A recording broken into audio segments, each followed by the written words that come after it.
నమస్కారం, welcome to reflection news. అమెరికాలోని Trump సర్కార్ కీలక నిర్ణయం తీసుకుంది.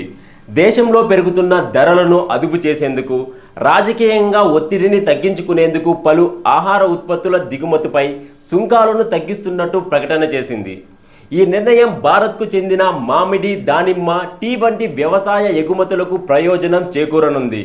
నిన్న వైట్ హౌస్ విడుదల చేసిన ఫ్యాక్ట్ షీట్ ప్రకారం ట్రాపికల్ పండ్లు, పండ్ల రసాలు, టీ, కాఫీ, సుగంధ ద్రవ్యాలు, కోకో, నారింజ, టమోటాలు, బీఫ్ వంటి వాటిపై విధించిన సుంకాలను తొలగించారు.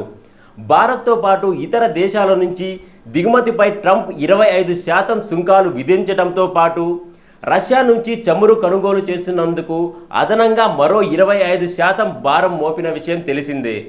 ఈ సుంకాల కారణంగా అమెరికాలో కొన్ని ఆహార ఉత్పత్తుల ధరలు పెరిగిపోయాయి.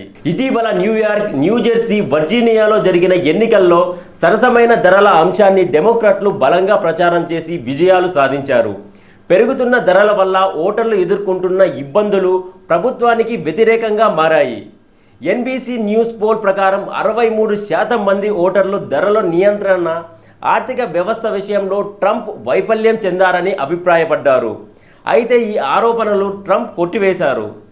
ఇది డెమోక్రాట్లు చేస్తున్న పూర్తి మోసమని, బైడెన్ హయాంలో ద్రవ్యోల్బణం 19.7% చేరిందని గుర్తు చేశారు. ప్రస్తుతం ద్రవ్యోల్బణం 3% వద్ద ఉన్నప్పటికీ కొన్ని ఆహార ఉత్పత్తుల ధరలు అధికంగానే ఉన్నాయి. భారత్ అమెరికా సంబంధాల్లో మామిడి పండ్లకు ప్రత్యేక స్థానం ఉంది. 2006లో మాజీ అధ్యక్షుడు జార్జ్ డబ్ల్యూ బుష్ మామిడిపై నిషేధాన్ని ఎత్తివేయగా, ఇటీవలే ప్రధాని మోడీ పర్యటన సందర్భంగా ట్రంప్, మోడీల సంయుక్త ప్రకటనలో కూడా మామిడి, దానిమ్మ ఎగుమతుల ప్రస్తావన వచ్చింది. ద్రవ్యోల్బణాన్ని అదుపు చేసేందుకు గతంలో జెనరిక్ ఔషధాలకు మినహాయింపు ఇవ్వగా, ఇప్పుడు ఆహార ఉత్పత్తులకు కూడా ఊరట కల్పించారు.